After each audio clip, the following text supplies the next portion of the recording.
지난 시간에는 요셉의 꿈의 의미에 대해서 우리가 살펴보았습니다.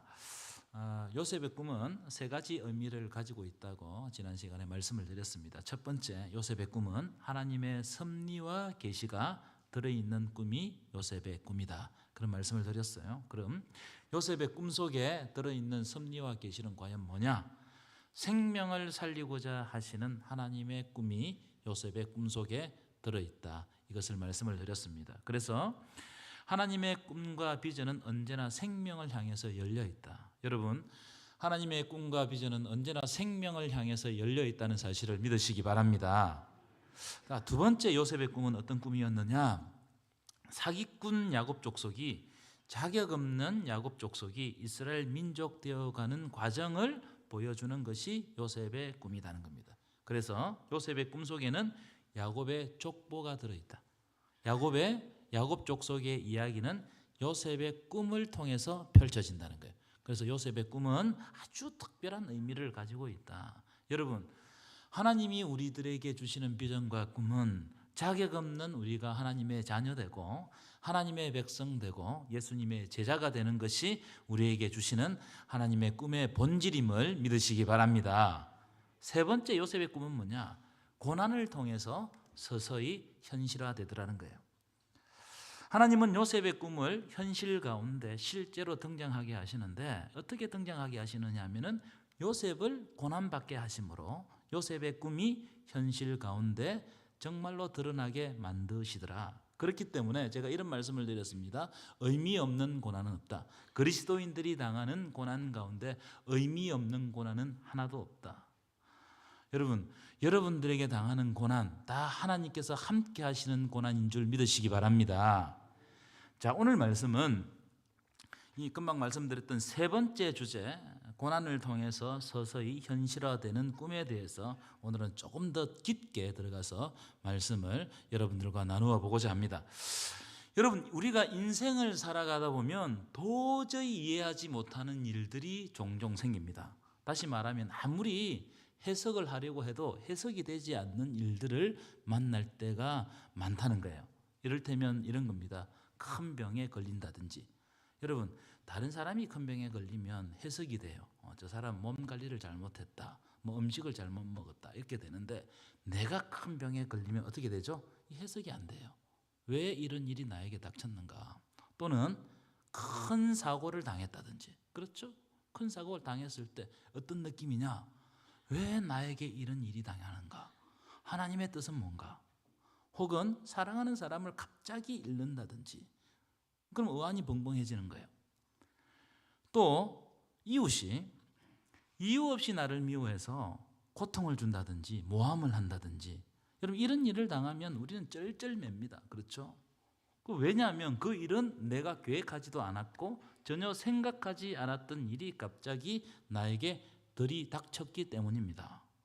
전혀 준비가 되어 있지 않는 상태에서 그런 일들을 막 닥쳐오면요, 우리는 쩔쩔매고 당황하고 그렇습니다. 자, 그런데 여러분, 제가 여러분들 질문해 볼게요. 우리 인생에 그런 일을 당할 때가 있어요, 없어요? 의외로 많습니다. 의외로 많은 일들이, 내가 해석할 수 없는 일들, 내가 준비하지 않은 일들, 그런 일을 만날 때가 많다는 거예요.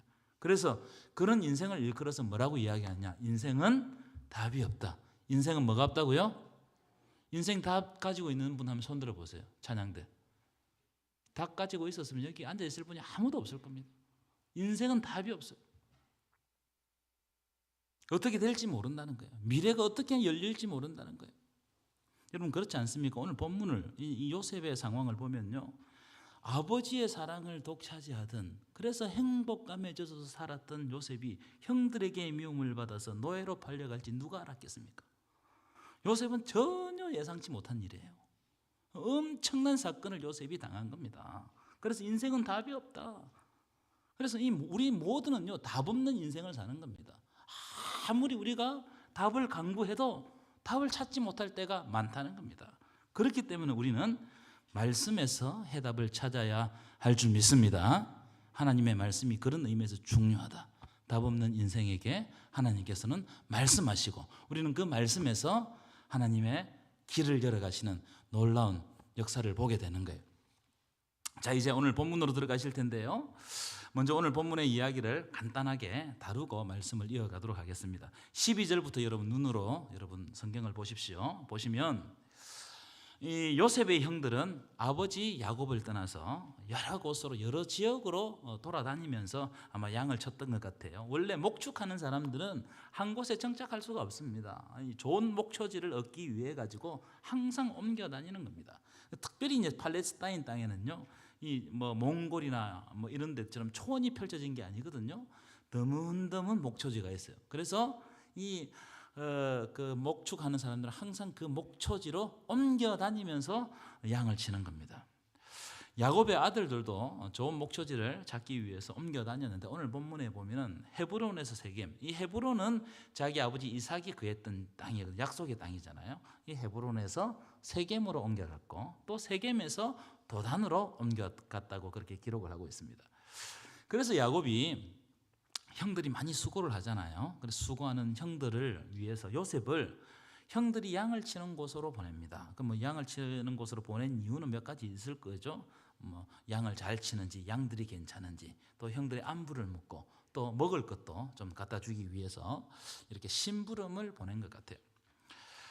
요셉이 아버지의 명령을 받고 형들을 찾아 나섰는데 헤브론, 지금 야곱이 거하는 땅 헤브론에서 세겜으로 가요. 여러분 헤브론에서 세겜까지는 한 100km 정도 된다고 합니다. 이 아주 먼 거리죠. 요셉 혼자서 이렇게 갔던 거예요. 근데 요셉이 세겜에 딱 도착해 보니까 세겜에 형들이 없는 거예요. 있어야 될 장소에 없는 거예요. 그래서 막 방황을 합니다. 수소문을 해보니까 이미 형들이 어디로 갔다고요? 도단으로 갔다는 거, 도단. 그래서 요셉이 다시 도단으로 가게 됩니다. 세겜에서 도단까지는 한 30km에서 40km 정도 된다는 겁니다. 그러니까 요셉이 형들을 찾아서 한 150km 정도를 헤맨 것 같아요. 제가 이런 모습을 보면서 느낀 게 뭐냐면 지난주에 말씀드렸던 것처럼 이 요셉이 마냥 어리광만 부리는 그런 사람이 아니었을 가능성이 높다는 거예요. 어떤 면에서는 아버지의 말씀에 순종하는, 그래서 내가 그리하겠나이다 이런 이야기를, 네가 가라 그러니까 내가 그리하겠나이다. 또 맡은 일을 매우 성실하게 150km를 찾아 헤맨다는 고대에 여러분 엄청나게 어려운 일이에요. 아주 성실한 사람이었다. 이 요셉의 성실함에 대해서는 39장 이후에 아주 자세히 나오기 때문에 그때 가서 살펴보도록 하겠습니다. 자, 그런데 제가 주목하는 장면이 하나 있어요. 그게 뭐냐면은 요셉이 형들에게 갈 때, 형들을 만나러 갈 때 뭘 입고 갔어요? 채색 옷을 입고 갔다고요. 그러니까 이 형들의 눈에 요셉이 저 멀리서부터 오는데 눈에 딱 띄는 거예요. 고대에 채색 옷을 입는 사람이 거의 없잖아요. 요셉이라는 것을 저 멀리서도 대부분 알아봤습니다. 저는 이런 상상을 해봤습니다. 저는 요셉이 채색 옷을 입고 간 것이 형들의 분노를 더 샀을 것으로 추정합니다. 그냥 작업복을 갈아입고 갔었으면 좀 나을 텐데 채색 옷을 입고 갔단 말이에요. 여러분, 왜냐하면 채색 옷은 지난주에 제가 말씀드렸죠. 아버지의 기업을 물려받는 장자를 의미하는 거예요. 여러 아들 중에 채색 옷을 딱 입히면서 나의 기업은 이 아들이 있는다. 이걸 상징적으로 의미하는 거거든요. 여러분, 요셉은 야곱의 몇 번째 아들입니까? 몇 번째 아들이에요? 11번째 아들입니다. 11번째 아들. 11번째 아들인데 자기 위에 10명의 형들이 있단 말이에요. 10명의 형들이 있는데 채색 옷을 입고 아버지의 기업을 유업으로 받는다. 이것은 형들에게 엄청난 시기와 분노를 예견하는 거예요. 그렇겠죠? 그래서 형들이 요셉이 저 멀리서 오고 있는데 모의를 하는데 무슨 모의를 하느냐? 제가 도착하면 죽여 없애자. 이 모의를 하게 되는 거예요. 물론 이제 여러 가지 갑론을박이 있었습니다. 그 과정에서 큰형, 그래도 큰형이잖아요. 르우벤이 요셉을 죽이지 말고 저 구덩이에 빠뜨려 버리자. 이것은 이제 요셉을 살려서 집으로 돌려보내기 위함이었어요. 또 그리고 유다, 네 번째 아들이죠. 유다는 실질적으로 장남 역할을 했습니다. 이 르우벤은 자기 서모 비라와 통관을 했기 때문에 장남의 이 어떤 권위가 날아가 버렸고, 시몬과 레위는 학살을 했잖아요. 그래서 장남의 권위가 없었어요. 그래서 실제적인 이 권위가 있는 아들은 유다였어요. 유다가 이런 이야기를 합니다. 그래도 요셉이 우리의 동생이고 우리의 혈육인데 우리가 그에게 피를 흘리지 말자, 손을 대지 말자. 그리고 미디안 상인에게 팔자고 제안을 했어요. 이 두 사람 때문에 어쩌면 요셉이 죽지 않은 것 같아요. 다른 형제들은 그냥 요셉을 막 죽였으면 좋겠어. 그런데 이 두 형제가 막아가지고 요셉은 생명은 살립니다. 그래서 의논한 대로 요셉을 이스마엘 상인, 미디안 상인들에게 팔고 아버지 야곱에게는 채색 옷, 요셉의 채색 옷에 염소의 피를 가득 묻혀가지고 갖다 주는 겁니다. 그랬더니 아버지 야곱이 그 옷을 보자마자 요셉의 옷인 것을 알고 악한 짐승이 그를 잡아먹었도다, 요셉이 분명히 찢겼도다 하면서 대성통곡을 합니다. 슬픔에 잠겨요. 요셉을 죽은 것으로 생각했다. 오늘 이 이야기가 오늘 본문의 이야기입니다. 여러분, 오늘 본문의 이야기는 여러 각도에서 해석이 가능할 겁니다. 그런데 저는 두 가지 관점만 한정해서 오늘 말씀을 보려고 합니다. 첫 번째, 오늘 본문에는 어떤 사람이 등장하느냐 하면 꿈꾸는 사람을 공격하는 사람들이 등장해요. 누굽니까? 요셉의 형들이죠. 꿈꾸는 사람을 공격해요. 여러분, 세상은요, 하나님의 꿈, 하나님의 비전을 가진 사람을 공격합니다. 자, 한번 볼까요? 18절부터 20절 오늘 본문 보실까요? 한번 함께 읽겠습니다. 시작. 요셉이 그들에게 가까이 오기 전에 그들이 요셉을 멀리서 보고 죽이기를 꾀하여, 19절 시작. 서로 이르되 어떤 자가 온다고요? 꿈꾸는 자가 오는도다. 20절로 읽겠습니다. 시작. 자, 그를 죽여 한 구덩이에 던지고 우리가 말하기를 악한 짐승이 그를 잡아먹었다 하자. 그 다음 시작. 그의 꿈이 어떻게 되었는지를 우리가 볼 것이니라 하는지라. 저는 이 말씀을 딱 읽으면서 떠오르는 어떤 말이 생각났어요. 그 말이 뭐냐면은 이런 말이 생각났습니다. 메시지를 반박할 수 없으면 메신저를 공격하라. 다시 한 번 더. 메시지를 반박할 수 없으면 누구를 공격하라고요? 메신저를 공격하라. 이 말은 누가 한 말이냐면은 쇼펜하우어라는 철학자가 토론을 할 때 논쟁적인 토론에서 이기는 방법 38가지를 이렇게 정리를 했는데 그 중에 한 가지, 마지막, 상대가 나보다 토론을 하는데 너무 우월하면 상대의 인신을 공격해라, 상대의 인격을 공격해라, 상대가 가지고 있는 약점을 파고들어라, 상대의 가족을 건드려라, 이런 거예요. 이 방법은요, 현대 정치에 와가지고 정치인들이 아주 더티한 정치 술수로, 아주 더러운 정치 술수로 하는 방법이 바로 이 방법입니다. 예컨대 이런 거예요. 어떤 정치인이 정의롭고 합리적인 말을 많이 해요. 그런데 그 말을 들은 정적들이 그 말에 대해서 반박을 할 수 없을 때 어떻게 하느냐, 그 말을 한 사람의 아주 작은 실수를 계속 집요하게 공격한다거나 아니면 가족을 모욕한다거나 인신을 공격한다거나 인격을 공격한다거나 이걸 계속 사람을 공격해버리는 거예요.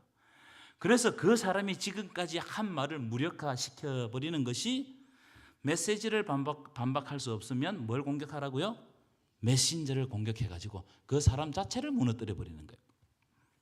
저는 요셉의 형들이 딱 여기에 해당된다고 생각해요. 요셉의 형들이. 자, 20절 보십시오. 20절 다시 보시면 이런 이야기가, 꿈꾸는 자가 오는도다. 꿈꾸는 자가 오는도다. 여러분, 이 말은 비아냥거리는 말이에요.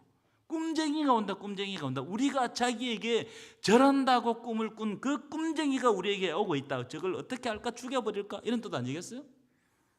여러분, 하나님이 주신 꿈과 비전은 사람의 이성으로는 죽었다 깨어나도 이해할 수 없을 때가 많아요. 하나님이 꿈을 주셨죠. 하나님이 비전을 주셨죠. 근데 사람이 이해를 못해요. 사람들이 이해를 못해. 요셉의 형들은 죽었다 깨어나도 요셉의 꿈을 이해할 수가 없는 거예요. 왜냐하면 그것이 요셉 스스로 꾼 것이 아니고 그 꿈을 누가 주셨기 때문에? 하나님이 주셨기 때문에. 요셉의 형들은, 꿈을 꾸지 않은 형들은 알 수가 없는 거예요. 제가 예전에 이 두 분 다 소개를 해드렸는데 다시 소개를 해드리고자 합니다. 첫 번째, 두 분 다 의사인데요. 첫 번째, 김태훈 선교사님인데 이분은 에티오피아 선교사님입니다. 이분은 서울대 의대 출신이에요. 그러니까 세상적으로 미래가 보장된 분이에요. 미래가 보장된 분이에요. 그런데 온누리교회 출신인데 이분이 어느 날 예배를 준비하는데 하나님이 뜬금없이 마음속에 이런 마음을 주셨다는 겁니다. 너는 내가 원하는 곳으로 갈 수 있냐? 이 마음을 주셨대요. 그 마음이 굉장히 불편했다는 겁니다. 하나님께서 이분에게 꿈과 비전을 주신 거예요. 그래서 이분이 갈등을 하다가 모든 것을 내려놓고 의사가 되어서 에티오피아로 떠났다는 거예요. 여러분, 세상 사람들이 이해할 수 있겠습니까? 동료 의사들이 이해할 수 있겠어요? 지인들이 이해할 수 있겠어요? 꿈을 가지면 사람들이 이해를 못해. 근데 이분이 에티오피아에 가가지고 병을 얻었어요. 파킨슨병을 얻습니다. 그래도 에티오피아에 남아있어요. 왜냐하면 하나님께서 그에게 꿈을 주셨기 때문에. 세상 사람은 이해가 안 됩니다. 두 번째 또 한 분, 비슷한 분인데요. 몽골에서 선교하시는 박관태 선교사님입니다. 이분은 고려대 의대 출신이에요. 이분도 미래가 보장된 분입니다. 그런데 학부 때 친구와 몽골 단기 선교를 갔다가 거기서 하나님의 비전을 발견해요. 그래서 그 친구와 어떤 이야기를 했냐면 우리가 다음에 의사가 전문의가 되면은 몽골로 의료 선교를 오자고 그렇게 약속을 했어요. 근데 그 약속을 하고 의사가 되어가는 과정에서 친구가 갑자기 아파서 죽습니다. 악성 림프종으로 죽는다고요. 근데 그 친구가 죽기 전에 하나님의 부르심을 받기 전에 친구를 불러서 박한대 선교사님을 불러서 이런 이야기를 합니다. 나는 병상에 있으니 아마 못 갈 것 같아. 그러니까 내 목까지 네가 가서 선교를 해달라. 이 당부를 했다는 거예요. 근데 이 당부가 비전이 되어가지고 지금까지 몽골에서 선교를 하고 있습니다. 여러분, 세상 사람들이 이걸 어떻게 이해합니까? 미래가 다 보장되어 있는데, 그의 지위가 다 보장되어 있는데 그걸 다 버리고 몽골 땅으로 간다고요? 여러분, 이건 사람들이 웃을 일입니다. 여러분, 세상은요 하나님의 비전과 꿈을 가진 사람을 이해를 못해요. 그래서 핍박합니다. 꿈이 다르면 핍박해요. 어떻게 핍박하느냐? 오늘 본문을 자세히 보시면 이런 대목이 있어요. 요셉이 꾼 꿈을 파괴시킬 수가 없으니까, 여러분 요셉이 꿈을 꾸었잖아요. 꿈을 파괴시킬 수가 없으니까, 없애버릴 수가 없으니까 꿈을 꾼 요셉을 제거해버리는 거예요. 이런 식입니다. 꿈을 꾼 요셉을 제거하면 요셉의 꿈도 자연스럽게 없어진다, 사라진다고 생각한 겁니다. 그래서 20절 다시 보실까요? 20절 이렇게 되어 있습니다. 자, 그를 죽여 한 구덩이에 던지고 우리가 말하기를 악한 짐승이 그를 잡아먹었다 하자. 그 다음 자세히 보십시오. 그의 꿈이 어떻게 되는지를 우리가 볼 것이니라. 그의 꿈이 어떻게 되는지를 우리가 볼 것이니라. 이게 무슨 말이에요? 꿈쟁이 요셉을 제거해버리자. 그러면 꿈도 사라질 것 아니냐. 우리가 그의 꿈을 어떻게 없어지는지, 그가 사라짐으로 인해서 그의 꿈도 어떻게 없어지는지 볼 것이니라. 여러분, 세상은 이런 방식으로 하나님의 백성들의 꿈을 짓밟고 제거합니다. 여러분, 이것은요 예수님에게서도 그대로 발견돼요. 예수님의 사역 가운데서도 그대로 발견됩니다. 여러분, 하나님은 세상을 구원하시려고 하시는 생명의 비전과 꿈, 구원의 비전을 예수님께 주셨어요. 그래서 예수님은 구원의 총화입니다. 하나님의 비전의 총화예요. 그렇죠? 그런데 교권자들과 바리새인들은 예수님이 품은 그 구원의 비전과 꿈을 이해할 수가 없는 거예요. 이해가 안 되는 거예요. 그래서 예수님과 바리새인을 만나면 맨날 충돌해요. 맨날 충돌합니다. 그럼 이것은 감정적인 충돌이 아니고 무엇의 충돌? 꿈의 충돌이에요. 서로 다른 꿈을 꾸고 있는 거예요. 예수님은 구원에 대한 꿈을 가지고 있고, 이 바리새인들은 그 율법에 대한 꿈을 가지고 있는 거예요. 이것이 충돌은 꿈의 충돌. 그래서 힘을 가지고 있는 바리새인이 예수님을 죽여버리는 거예요. 제거해버리는 거예요. 꿈꾸는 자를 죽여버리고 제거해버리면 꿈이 없어질 줄 알기 때문에 제거해버리는 거예요. 그러나 여러분, 죽인다고 꿈이 사라지는 것이 아니에요. 하나님의 꿈은 죽인다고 해서 사라지는 것이 아닙니다. 그 꿈이 진짜 하나님이 주신 꿈이면 죽여도 부활한다는 사실을 믿으시기 바랍니다. 이게 진짜 하나님이 주신 꿈이다. 그래서 그리스도께서 부활하셔서 자기를 죽인 사람들까지 구원해버리는 거예요. 이건 하나님의 놀라운 섭리의 역사입니다. 뭐냐면은 자기를 핍박하고 죽이고 사도 바울과 같은 그런 사람을 구원해버리는 거예요. 이것이 진짜 하나님의 꿈입니다. 여러분, 우리는 하나님의 꿈 속에 들어있다는 사실을 믿으시기 바랍니다. 자, 두 번째. 그래서 두 번째 주제가 뭐냐? 버림받은 자는 죽을 줄 알고 사라질 줄 알았는데 버림받은 자가 죽지도 않고 사라지지도 않아요. 오히려 버림을 받는 그 순간부터 진짜 하나님의 꿈이 작동하는 거예요. 버림을 받을 때 진짜 하나님의 놀라운 꿈의 역사가 일어나게 되더라는 겁니다. 요셉은 형들의 눈앞에서 사라졌습니다. 노예로 팔아버리니까 요셉은 없어진 것이나 마찬가지입니다. 그렇죠? 사라진 것이나 마찬가지입니다. 그리고 나서 형들은 어떻게 하느냐? 요셉의 채색 옷에다가 피를 가득 묻혀가지고 아버지 야곱에게로 가져가가지고 요셉이 죽은 것처럼 위장했어요. 거짓말을 한 거예요. 그렇죠? 거짓말을 한 겁니다.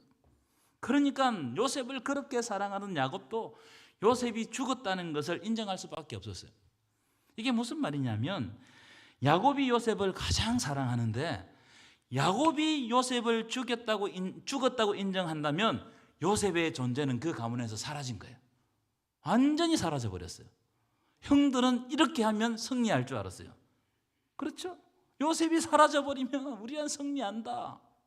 그 눈에 가신 요셉을 없애버리면 그 꿈도 없어지고 요셉도 사라지고 이제 우리가 아버지의 사랑을 받겠다, 이렇게 생각했어요. 자, 그런데 과연 요셉에 대한 형들의 복수가 성공했을까?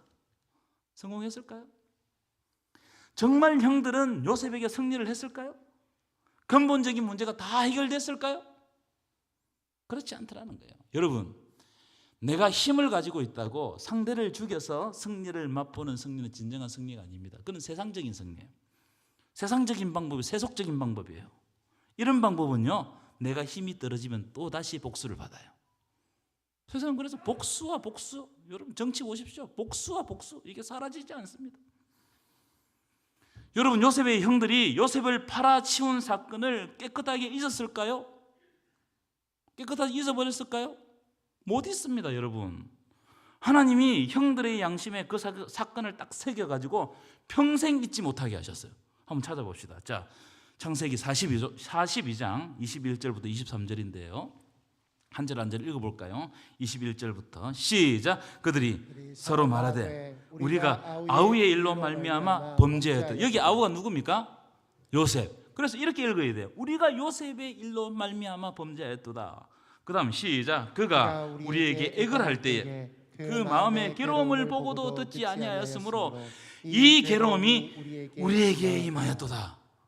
22절도 읽어볼까요? 시작. 르우벤이 그들에게 대답하여 이르되 내가 너희에게 그 아이에 대해 죄를 짓지 말라고 하지 아니하였더냐? 그래도 너희가 듣지 아니하였느냐? 그 다음 자세히 읽어볼까요? 시작. 그러므로 그의 핏값을 치르게 되었도다. 23절도 읽겠습니다. 시작. 그들 사이에 통력을 세웠으므로 그들은 요셉이 듣는 줄 알지 못하였다. 그리고 이게 무슨 상황이냐면 요셉이 노예로 팔려가고 난 다음에 22년 후에 일어난 사건이에요. 22년 후에 요셉과 형들이 극적으로 만나게 됩니다.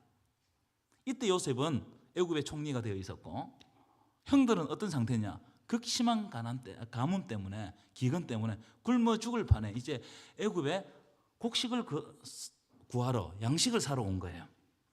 이때 요셉을 만난단 말이에요. 요셉은 대번 알아봤습니다. 그런데 형들은 알아보지 못했어요. 요셉이 어떻게 총리가 되어 있는 거 상상이나 했겠습니까? 알아보지 못했어요. 그때 총리가 된 요셉이 형들이 하는 이야기를 듣고 난 다음에 이런 이야기를 해요.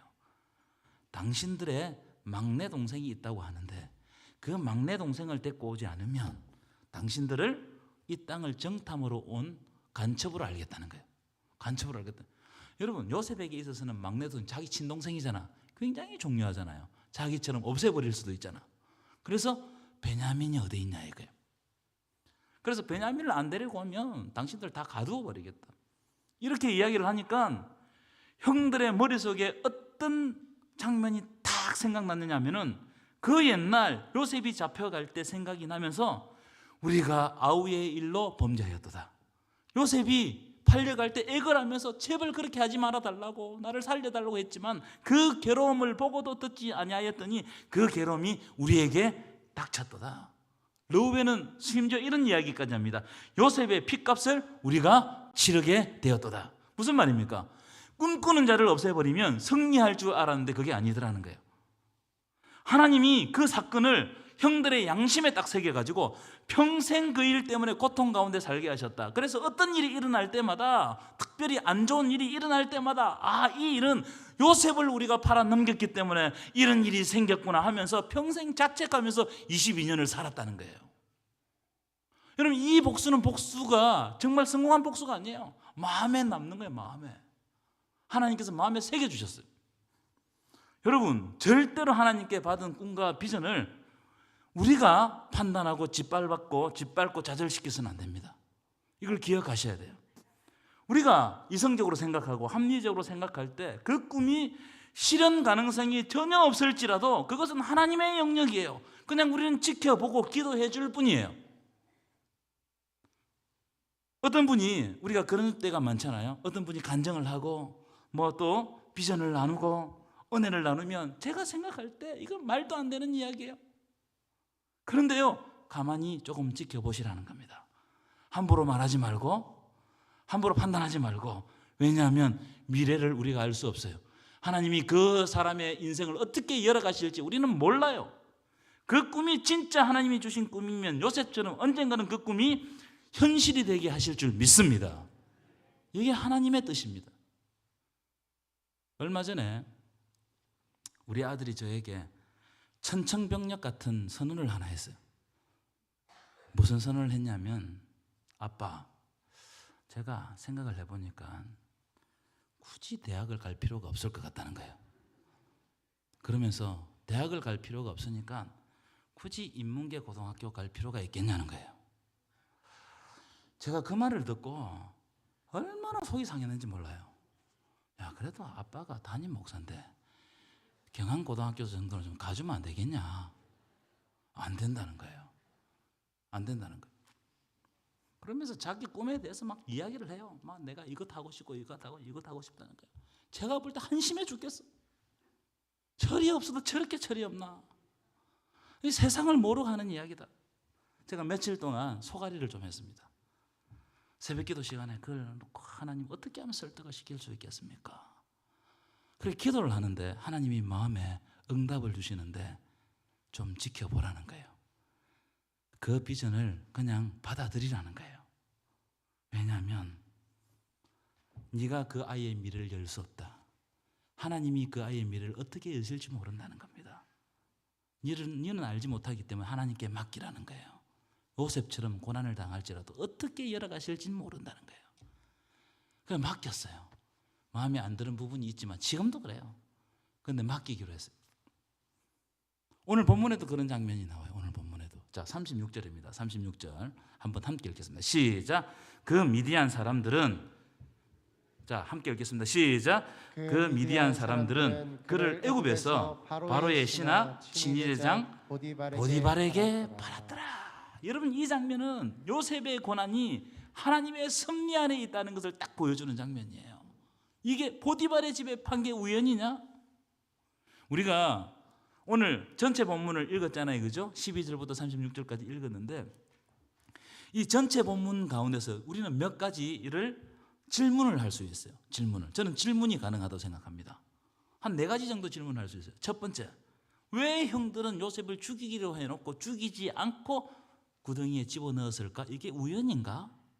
두 번째, 왜 하필 그 시간에 미디안 상인들이 그 자리를 지나갔을까? 이것이 우연인가? 세 번째, 왜 유다는 죽이지 말고 미디안 상인에게 요셉을 팔자고 했는가? 이게 우연인가? 네 번째, 왜 하필 보디발의 집에 팔았는가? 미디안 상인들이 애굽에 가면 여러 기족들이 있을까요? 그런데 왜 하필 보디발의 집에 팔았는가? 여러분, 제가 이 4가지 질문을 말씀을 드렸는데 요셉의 입장에서는 이 일들이 우연히 일어나는 것처럼 보입니다. 지금 요셉은 그렇잖아요. 지금 우연히 일어나고 있는 거예요. 그래서 기대가 없어요. 요셉이 무슨 기대를 했겠습니까? 요셉이 보디발의 집에 갔다고 기대를 했겠습니까? 아니, 전혀 기대가 없을 거예요. 왜냐하면 노예로 팔려갔기 때문에 오히려 요셉 입장에서는 지금 보디발의 집에 팔려가는 게 저주였어요. 저주. 고대의 노예의 삶은 여러분, 이 인간 같지 않는 삶입니다. 짐승과 같은 삶을 살아야 된다는 거예요. 저주였어요. 다시 말하면 제가 금방 앞에서 말씀드린 4가지 일은 축복된 일이 아니고 저주의 한 과정처럼 보여요. 정말 재수 없는 일들이 계속해서 연속적으로 일어나고 있는 거예요.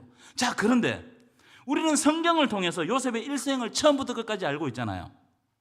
그 당시 요셉은 자기의 상황을 전혀 몰랐지만 우리가 창세기를 볼 때 요셉이 보디발의 집에 잡혀간 것은, 팔려간 것은 그야말로 하나님의 은혜요, 하나님의 인도하심이란 말이에요. 믿으십니까? 하나님의 섭리의 사건이에요. 하나도 놓칠 수 없는 하나님의 섭리의 사건이에요. 하나님께서 다 그 과정마다 간섭하셔서 그렇게 보디발의 집으로 가게 하신 거예요. 그래서 우리는 이 사건을 통해서 무엇을 알 수 있느냐? 우리의 삶 가운데 일어나는 작은 일들을 그냥 우연히 넘겨서는 안 된다는 거예요. 앞에서 말씀드린 4가지의 그 우연적인 사건들은 그것은 우연이 아니고 하나님께서 인도하시고 섭리해 가신 하나님의 놀라운 사건이다. 여러분, 요셉의 삶을 파노라마처럼 쫙 보시면요, 요셉의 삶은 이렇게 우연처럼 보이는 하나님의 은혜와 인도하심들이 차곡차곡 징검다리를 놓아가지고 총리에까지 이르게 하는 거예요. 그 하나라도 빠지면 안 돼요. 차곡차곡 하나님께서 그 다리를 놓아가지고 결국은 하나님께서 세우실 곳에 세우신다. 그래서 여러분, 오늘 교회에 와가지고 요셉에 관한 말씀을 듣는 거, 이 우연이 아니단 말이에요. 오늘 예배를 마치고 어떤 사람을 만나고 또 사소한 일을 당하고 고난을 당하고 내가 이해할 수 없는 일을 당하고 해석되지 않는 일을 당하는 거, 이거 우연이 아니단 말이에요. 하나님의 섭리의 손길이 지금 역사하고 있는 거예요.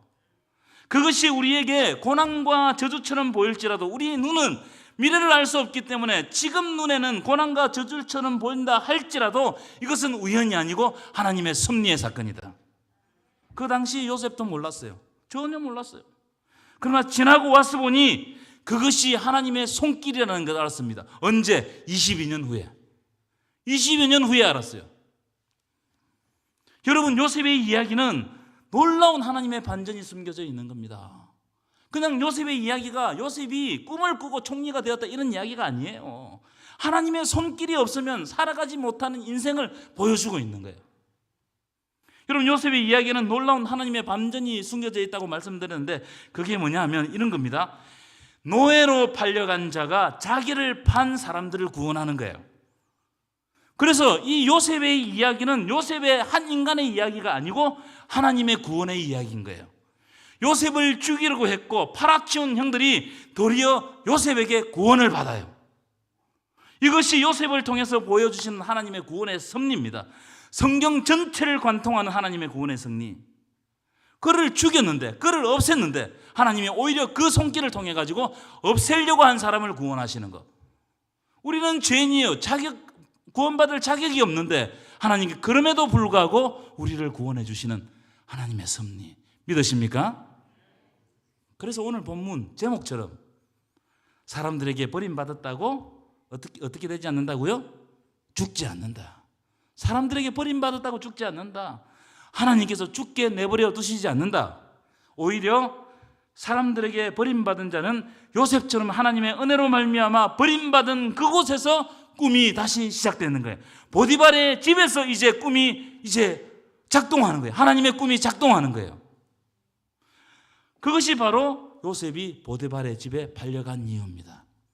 요셉의 눈으로는 보지 못해요. 근데 하나님은 분명하게 하나님의 섭리 가운데 요셉의 삶을 주관하고 있는 거예요. 이런 은혜가 여러분 삶 가운데 일어나기를 축원합니다. 다 죽었다고 생각했는데 그곳에서 다시 하나님의 은혜로 살아나는 것, 그것이 바로 하나님의 반전의 은혜인 줄 믿습니다. 이런 은혜가 이번 한 주 여러분의 삶을 주관하시기를 간절히 축원합니다. 기도하시겠습니다. 은혜로우신 하나님 아버지, 오늘 말씀을 통하여 요셉에게 허락하셨던 꿈과 비전을 우리에게도 허락하여 주시고 그 꿈과 비전 때문에 당하는 고난에서 좌절하지 아니하도록 우리를 붙들어 주시고 그 고난을 통하여 하나님의 섭리를 발견하는 하나님의 사람들 되게 하여 주옵소서. 사람들에게 버림을 받았지만 죽지 않고 오히려 새로운 기회가 열리게 하셨던 하나님의 은혜가 이번 한 주 우리의 삶을 주관하게 하옵소서.